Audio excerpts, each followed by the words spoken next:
Hello, and welcome to this week's podcast. This is your host, Mike, and this is my second podcast. And on today's podcast, what I'm going to talk about is how you have a cup that's for spiritual and a cup that's for material. And I'll explain more about that in a minute. Let me go back and digress. About 11 months ago, I was just as active as could be, swimming, playing tennis, riding motorcycles, having a great time. When suddenly one morning I got up and I started losing my vision. And over a period of 2 weeks, I have gone almost totally blind. That was about 11 months ago. So at this point, I've been dealing with blindness and trying to get through it.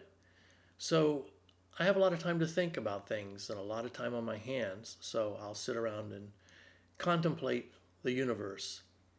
One thing I realized is all of my life since I was a small child, I did things like mow yards and any odd jobs around the neighborhoods. And, in college, I was in a band and made extra money that way. And I always made as much money as I could and I always kept this giant list of material possessions I wanted to have. So things like houses, I have two houses, musical instruments, got closets full of them, coins, guns, furniture, cars, you name it, I collected it. And like I said, I'd keep a giant list of things I wanted to collect. So materially, I have a cup that runneth over. Spiritually, I have a cup that's almost empty. Now, in truth, I always felt that God was right on my shoulder. Never felt that God wasn't there until I suddenly went blind and I have felt completely abandoned. And I guess that's kind of normal. You feel angry when you suddenly have a disability or unexpected thing. And it could be maybe you have had a stroke, maybe you've lost the use of your limbs, maybe you've had some other debilitating disease, maybe you've lost a child or a loved one, maybe a husband or wife. And these are giant life-changing events that make everything change. So the reason I'm making this podcast is on this particular one, I want to talk about how you really need to have a good balance between spiritual and material possessions.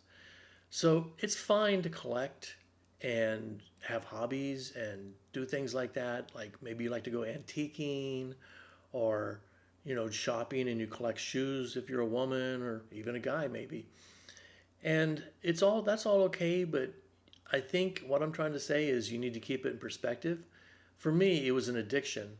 I always had a giant list full of things I wanted to buy. And I would work as much overtime as I could to buy those things.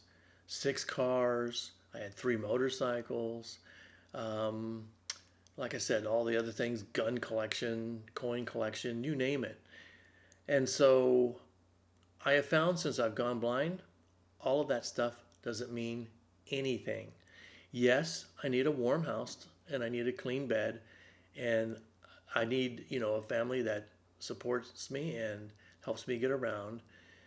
But I now live a very simple lifestyle. I've gone from just jumping out and getting in my car or supercharging or turbocharging a car or, doing any kind of maintenance on the car to now all of a sudden can't do a whole lot of things like I used to be.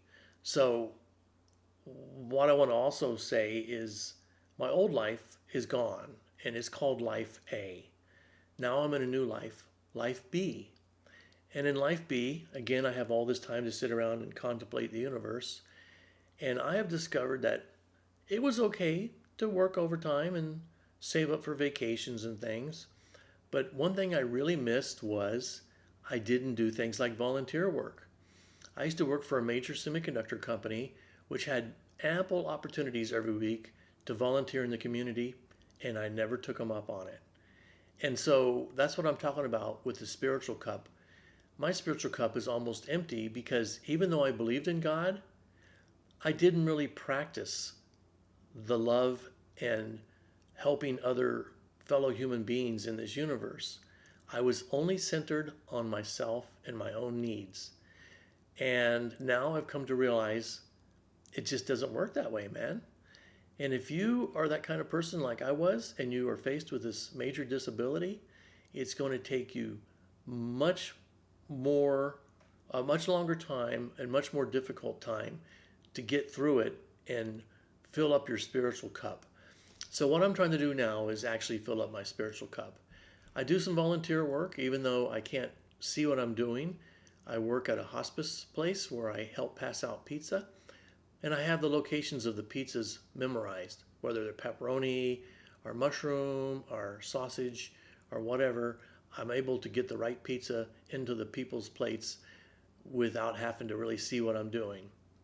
Other than that, I'm trying to make podcasts now to see if that's a good outlet to help me be creative, because I was the busiest guy on the planet before I lost my vision. And after losing my vision, I am the most unbusy person on the planet. I would prefer to be very busy, especially helping other people with handicaps and help them through their journey, just like I'm going through my journey. Now, my journey is just in its beginning. It's 11 months now. I'm still angry with God. I'm still angry with the world. I'm still frustrated. I have to use what we call paratransit here in the Phoenix area to go anywhere. And sometimes it takes 2 or 3 hours just to go one direction. So life has become very, very inconvenient. But what I have found is I found some sunshine in all this. When I'm on paratransit, I'm actually able to help other people get on and off sometimes. Sometimes I'm help them get to their seats. Sometimes I just talk to them and help them out spiritually by just having a long conversation with them. We'll talk about lots of different subjects because I can talk about pretty much anything. So that's been a good outlet for me. And then I've been doing a lot of going to a gym. We have a gym here in Phoenix called Ability 360 that mostly caters to people with handicaps. And I've been going there and finding out that there's all sorts of things I can do to keep myself busy, working on different workout machines. They have a rock mountain climbing wall. They have basketball hoops, and they'll come out and tap on the hoop or put a bell on it or a little clicker so that you can aim the ball and try to get it through the hoop. Yeah, I may only get 1 out of 40, but at least it gives me something to hope for and strive for. So what I'm trying to say is I'm trying to fill my spiritual cup by, again, doing some volunteer work and by just reevaluating my life and realizing that material possessions, although they're nice, they're not the end result. The end result is we're like in this borrowed body. Our souls are stuck in it. We never know what we're going to get each day. And today, you might be in perfect health. Tomorrow, your body may really fall apart. And I often think about people like Stephen Hawking and how he had ALS and he was able to still write books and things. And so I'm trying to find ways that I can also expend my creative energy. So I'm hoping by you listening to this podcast, if you're new to a disability, that you'll take the journey with me, and I'll make a new podcast every week or two, and we'll talk about things I'm going through and the things I'm thinking about in the grand scheme of things and in the grand universe. And hopefully you'll have some comments or questions or things you might want to ask, and we'll try to cover those. And also, eventually, I'm hoping to have various guests on who have also gone through this journey. I know many people that I've met either on paratransit or at the Center for the Blind, or we also have a place here called Savvy. I've met many people that have been blind for a long time. They live pretty contented lives. A lot of them are very busy. They go hiking, they go horseback riding, they go bicycling on tandem bicycles. There's lots of activities, but you have to go out and find ways to take your disability, set it aside, and find ways around it. And it is a tough thing to do. So that's what I'm working on. And as I come up with more ideas for people that are blind like me and things that we can do, then I will put them onto my comments and we can talk about them during our podcast. And hopefully this will inspire you to not just sit in a chair and give up. Never give up. You got to get up, get busy, get out, get with friends. And I will tell you, I like go to the movies, for example, and I use descriptive audio. And I am very afraid to go to the movies. But I just have to do it. Because finding your way, well, here's what happens. I'll give you an example. When you go to the movies, the paratransit driver will take you all the way to the customer service area of the theater. And then the customer service people, they can see I'm blind, and I usually go with 2 or 3 other blind people, and they are so fantastic. They give us headsets to listen to the descriptive audio. They take us to the restroom. They take us to get concessions like popcorn and Cokes. And then they come and check on us, and they take us to our seats so that we don't have to worry about finding the seat.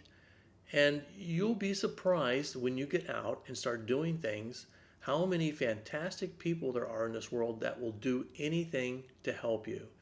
And that's the thing you have to realize. Most people are good people as long as you work in a safe environment. Like, for example, when I go to the gym Ability 360, it's for handicapped people essentially. I mean, regular people go there too, but they're all dialed in to safety. You can go walk on the track and you're blind, but it's okay because there's other people there that are blind or in wheelchairs or whatever, and everybody helps each other. And they'll help you get, to the track or to the various machines that you want to work out on. So again, I just want to say, don't give up. And hopefully you were smarter than I was. So if you've had a disability, hopefully you have a high spiritual content in your cup. Hopefully it runneth over. And I'm trying to fill my cup up now, and I'm way, way behind. So again, that's my new goal, is to do things for others, do things for myself, and learn how to be independent, and then learn how to be spiritually fulfilled with blindness. And then my material cup, I've just have to learn how to walk away from it. I've given everything away, and so I don't really have anything now except for a home and a beautiful family and a warm place to sleep. But I don't need guns and coins and stuff. I wish I'd never bought them now. I realize it was just a massive addiction. So anyway, I'll finish my podcast at this point and hope you enjoyed listening to this short segment. And I hope to give you some encouragement. And we'll talk to you next time. I'm not sure what we'll talk about, but we'll figure out something. And until then, God bless.